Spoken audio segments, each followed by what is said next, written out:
Morning always arrived the same way in the town of Varon.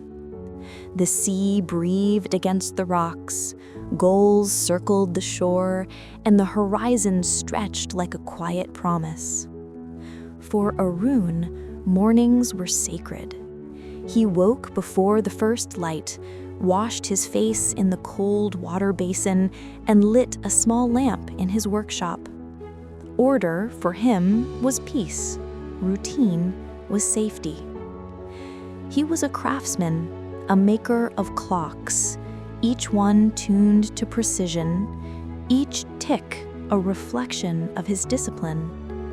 The townspeople admired his steadiness, his refusal to waste a single moment. Arun never falters, they said. And perhaps that was true. At least, that's what he wanted to believe. Beneath the calm of his face lived a hunger to be someone, to build a life that meant more than the passing waves. He believed time could be mastered if one worked hard enough. If he just built the right clock, maybe he could make his days align perfectly. No regret, no waste, no pause. He measured worth by movement, progress, achievement. To stop was to fall behind. To rest was to risk being forgotten. But there were moments, brief, almost invisible, when he'd stand by the open door of his shop and forget the rhythm. The sea breeze would touch his face, carrying scents of salt and faraway rain, and for a heartbeat, everything inside him would quiet. The clock hands would still, and the world would whisper, "You don't need to chase what's already here." Yet, as soon as that thought came, he would shake it away and return to work. He didn't know that one day, that small whisper would return, not as a thought, but as a storm. In the months that followed, Arun's world seemed to align with his rhythm.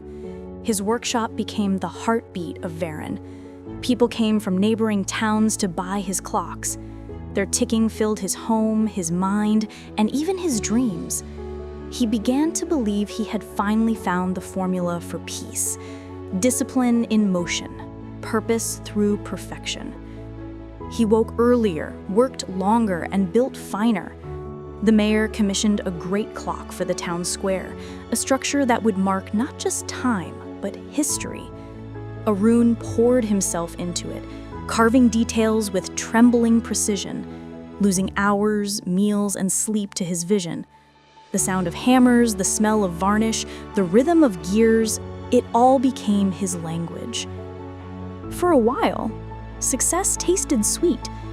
Children pressed their faces to his window to watch him work. Travelers spoke his name in passing. Even the ocean seemed to hum in agreement. In those moments, he felt infinite. Every tick from his clocks was a small affirmation. You're doing well. Keep going. Don't stop.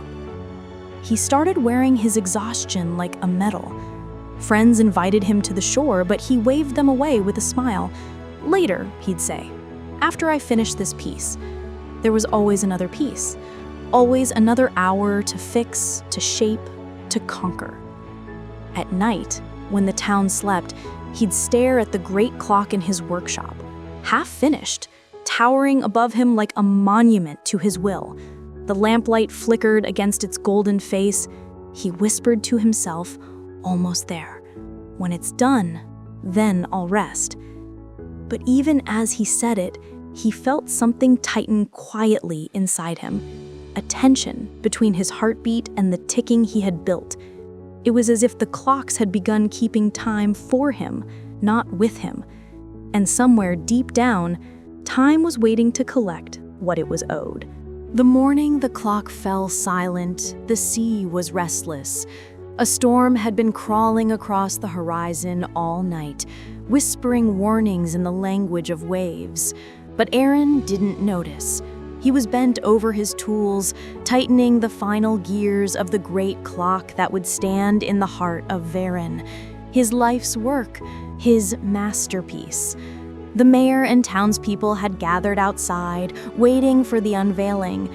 Children laughed, vendors sold pastries, and the smell of rain hung in the air. When the final bolt clicked into place, Aaron exhaled. Months of sweat and sleeplessness now stood before him, tall, gleaming, perfect. As the clock's hands began to move, the crowd cheered. For a brief, glorious second, Aaron felt weightless. Then the wind shifted. A deep crack echoed through the square. The great clock trembled. A loosened beam, weakened by salt and humidity, split from its frame. In the space of a heartbeat, the proud structure collapsed, gears scattering across the stones, glass shattering like thunder. The cheers turned into gasps, then silence.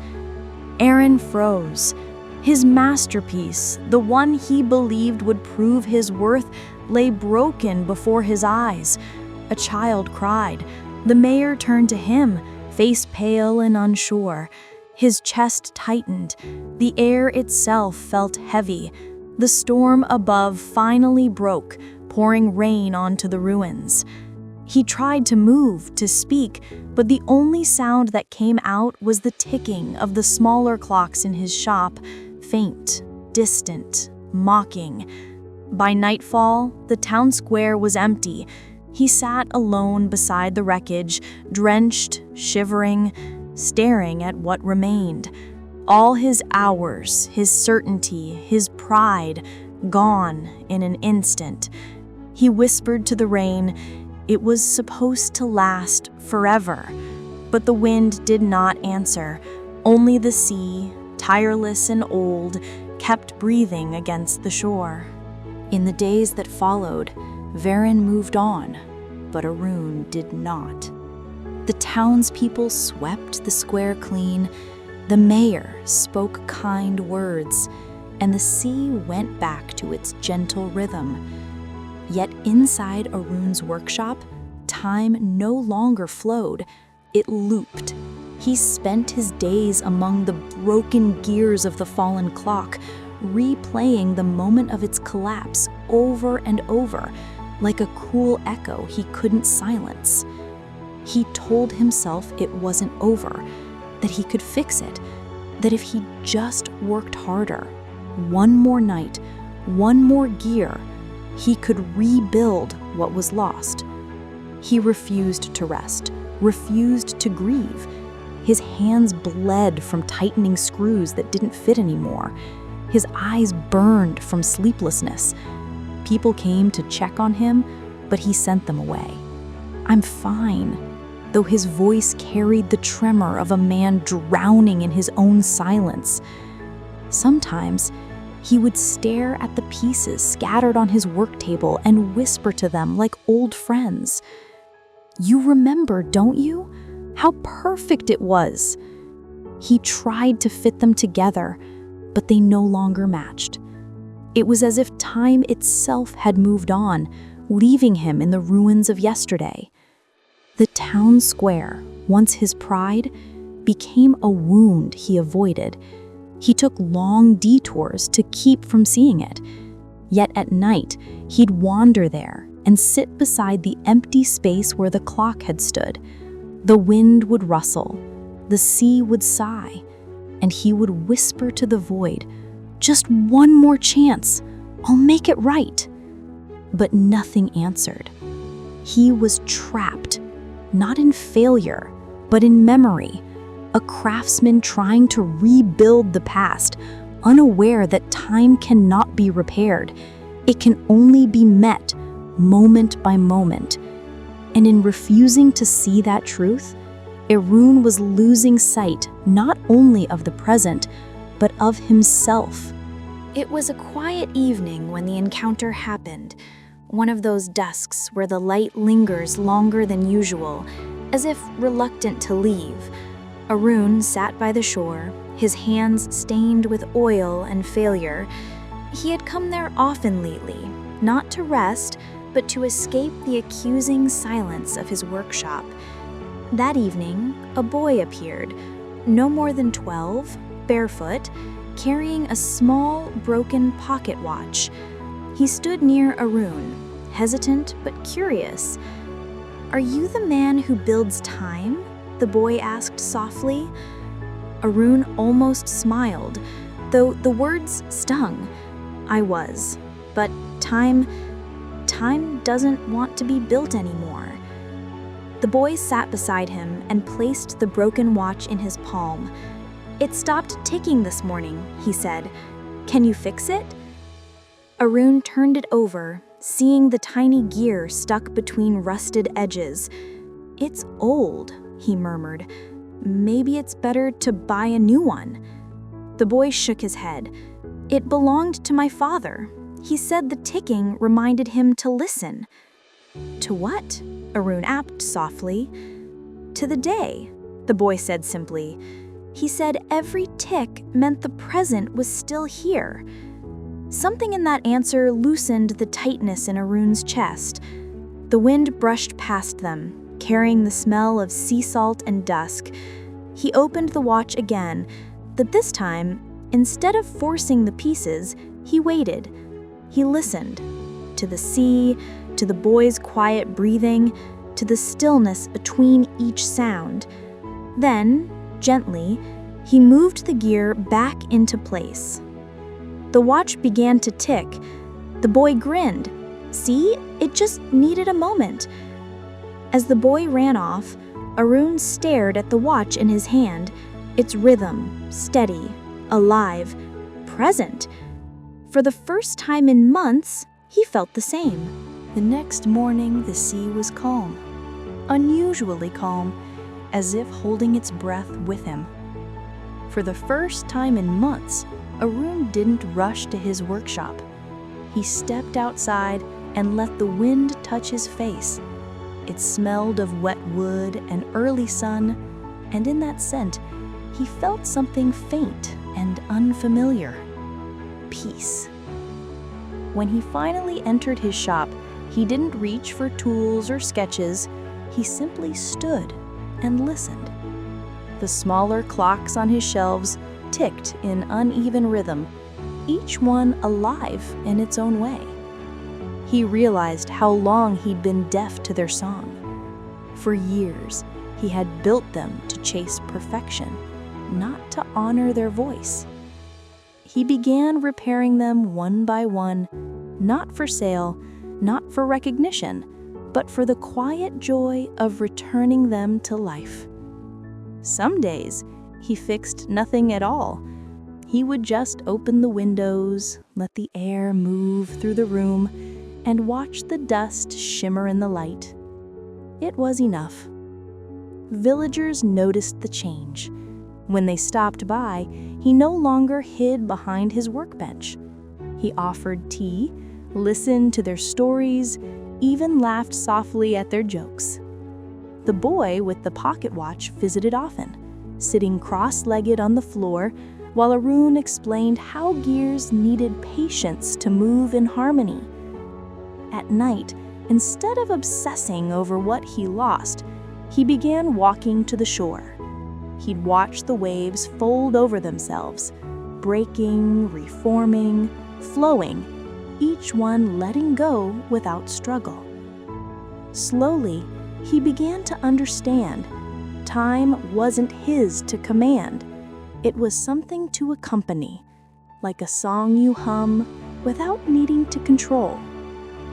He was still a craftsman, but now he worked with gentleness, not to build time, but to belong to it. Seasons turned gently in Varon. The storms softened, the air warmed, and the town square, once a place of shame for Arun, began to bloom again. The villagers had built a small garden where the great clock once stood. Lavender and jasmine now swayed where iron and glass had fallen. And in the midst of it, a new clock tower stood, smaller, humbler, made not by ambition, but by gratitude. Arun had rebuilt it slowly, not as a monument, but as a gesture.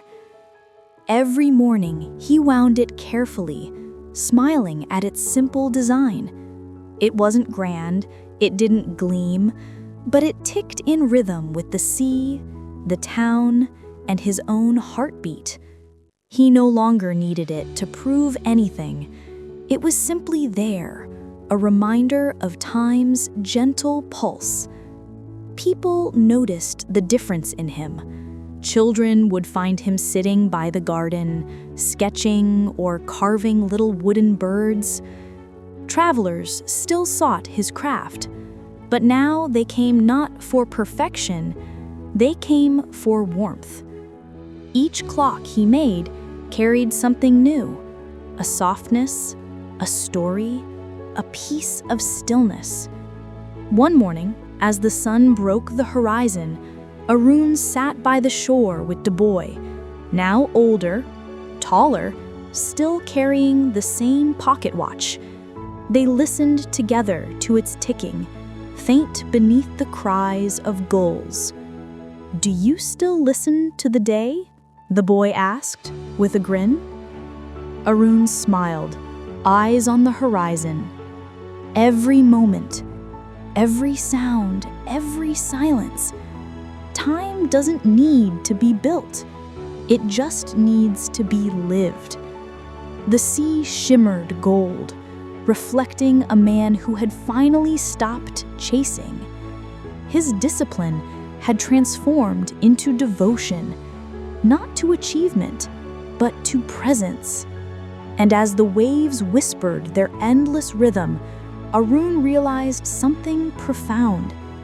He hadn't lost time, after all. He had finally found it. There are stories that end with victory, and there are stories that end with peace. Arun's story was both, though not in the way he once imagined. He did not conquer time. He learned to walk beside it. He did not rebuild the past. He learned to let it rest. In the quiet rhythm of his days, he found a truth that so many forget in their pursuit of more, that life is not waiting somewhere ahead of you. It's happening, right here, right now. If you listen closely, you can still hear the lesson ticking between the seconds. Discipline is sacred, but only when it serves your peace, not your pride. You cannot hold on to time. You can only honor it by being fully alive within it. Perfection is a mirage. Presence is the real masterpiece. Failure does not mean the end of your purpose. Sometimes it's how purpose is revealed. Letting go is not giving up. It's allowing space for new things to grow. True strength is found not in control, but in awareness, the courage to stay when you could run. And joy, quiet, grounded joy, is not something you earn, it's something you notice. So if you're listening to this, take a moment. Feel the ground beneath you, the rhythm of your breath, the world moving softly around you. This is it, the present you keep overlooking, the life you've been searching for. Don't lose sight of it, because sometimes the most powerful act of courage isn't to chase the future, it's to finally, deeply, live this moment.